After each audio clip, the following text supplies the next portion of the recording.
पर जी हमारी वैदिक परंपरा रही है कि हम तुलसी जी की माला से नाम जप करें। गुरुदेव भगवान, आज के समय बहुत सारे लोग नाम जप करने के लिए काउंटिंग मशीन, काउंटर या अन्य किसी माध्यम से नाम जप करते हैं। क्या इससे देखो पुण्य मिलेगा? हमारा पुण्य क्या, उसको भगवत प्राप्ति हो जाएगी। हमारा मतलब है भगवान का नाम स्मरण होना। किसका?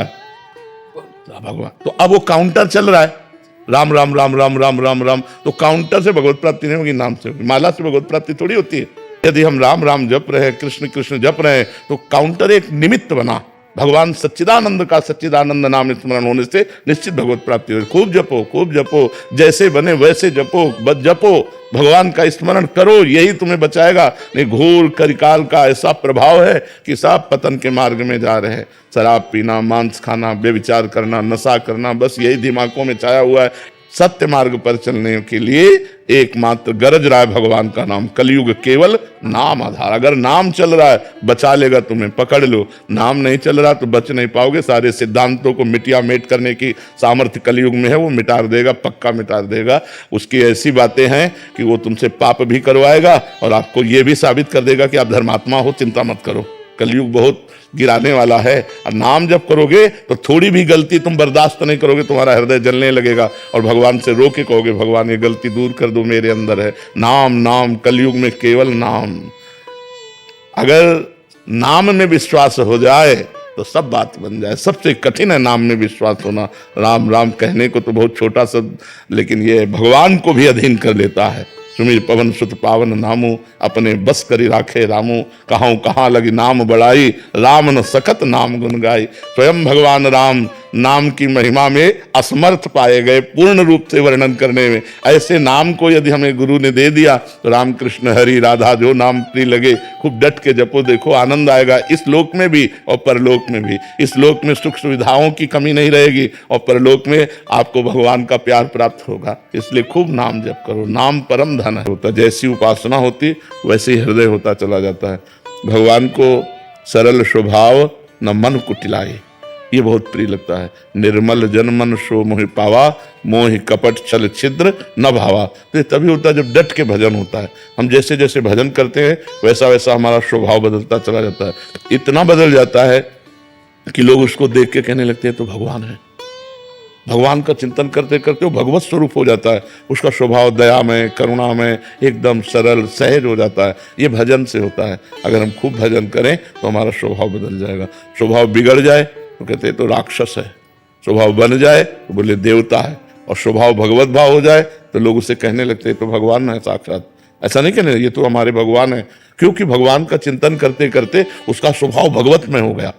गंदी बातों का चिंतन करते करते उसका स्वभाव गंदा हो गया। तो यदि हम भगवान का चिंतन करें, भगवान का नाम जप करें, उनकी लीला सुने, गाएं, तो हमारा हृदय बहुत जल्दी पवित्र हो जाए और स्वभाव में छल कपट जो है ये दूर हो जाए। जो हृदय में वही वाणी में वही आचरण में, इसे सहज स्वभाव कहते हैं। जो हृदय में है वही वाणी में बोल रहा है, वही आचरण में हो रहा है। अगर आचरण कुछ और, हृदय में कुछ और, वाणी में कुछ और, उसे कपटी पुरुष कहते हैं, उसी को छल कहते हैं। और भगवान को अच्छा नहीं लगता। मोहि कपट छल छिद्र न भावा। तो हमें जैसा स्वभाव बनाना है तो वैसा चिंतन करना होगा। सरल स्वभाव बनाना है तो हमारे भगवान बहुत सरल है। भगवान का चिंतन, भगवान का नाम जप, भगवान की लीला कथा श्रवण और कथन, इसी से हो जाएगा। 16 वर्ष के सुखदेव जी हैं और 10-10 हजार वर्ष के ऋषि सब खड़े हो गए हाथ जोड़ करके।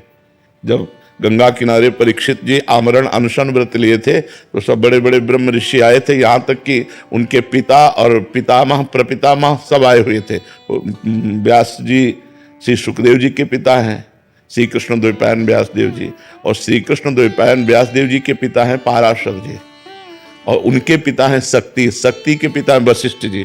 तो पराशर जी, वशिष्ठ जी, ये सब खड़े हो गए थे। क्यों? क्योंकि ज्ञान की इतनी ऊंची धरा में श्री सुखदेव जी थे कि बड़े बड़े ब्रह्म ऋषि खड़े होकर उनका आदर। तो इसका अवस्था से लेना देना नहीं है कि ये 5 वर्ष का बालक है प्रहलाद, कितना बड़ा महान भक्त, दैत्यराज हिरण्यकश्यप से टक्कर ले लिया, हर कष्ट दिया उसने, लेकिन अपनी भक्ति नहीं छोड़ी। तो बड़े बड़े ब्रह्म ऋषि भी प्रहलाद जी का नाम आदर से लेते हैं, भक्तराज प्रहलाद। इसमें अवस्था का ये ज्ञान वृद्ध है, इसमें वयोवृद्ध की महानता नहीं है कि वो 50 वर्ष का है और वो 5 वर्ष का। हो सकता है 50 वर्ष वाला 5 वर्ष वाले की स्थिति को अभी छू भी नहीं पाया है, ऐसा होता है। तो ये साधना पूर्व जन्म कई जन्मों से चलती है ना, तो हो सकता है किसी की इतनी सुंदर साधना हो कि बाल्यावस्था से ही वो स्थित प्रज्ञ हो, और कोई अभी साधना शुरू किया है तो बालक है उसकी नजर में। जैसे कोई 80 वर्ष का है, अब उसकी साधना अभी शुरू हुई है कि अभी तो काका गागा नहीं आता परमार्थ का, और वो परमार्थ का शिक्षक हो चुका है, परमार्थ को 50 चुका है, अनुभव कर चुका है, तो इसमें अवस्था का नहीं होता, इसमें ज्ञान वृद्ध माना जाता है। आप सभी को राधे राधे, जय श्री राधे।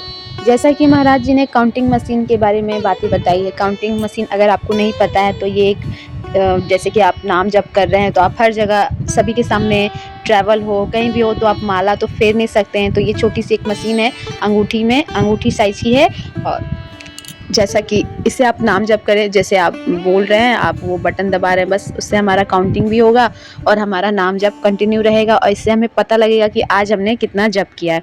तो बस ये छोटी सी बातें हैं, महाराज जी ने इसके बारे में बताया। ऐसा कोई नहीं है कि माला से हम अगर नहीं फेरेंगे तो हमें पुण्य प्राप्त नहीं होगा, ऐसा कुछ महाराज जी ने नहीं कहा है। तो आप भी ज़्यादा से ज़्यादा नाम जाप करें, क्योंकि इस कलयुग में हमें कोई भी नहीं बचाने वाला है सिवाय नाम जाप के। तो नाम जाप से प्रभु भगवान हमें साक्षात दर्शन दे देंगे। नाम जाप में इतनी शक्ति है। तो चलिए मिलते हैं आप लोगों से नेक्स्ट वीडियो में। आप सभी को राधे राधे, जय श्री राधे।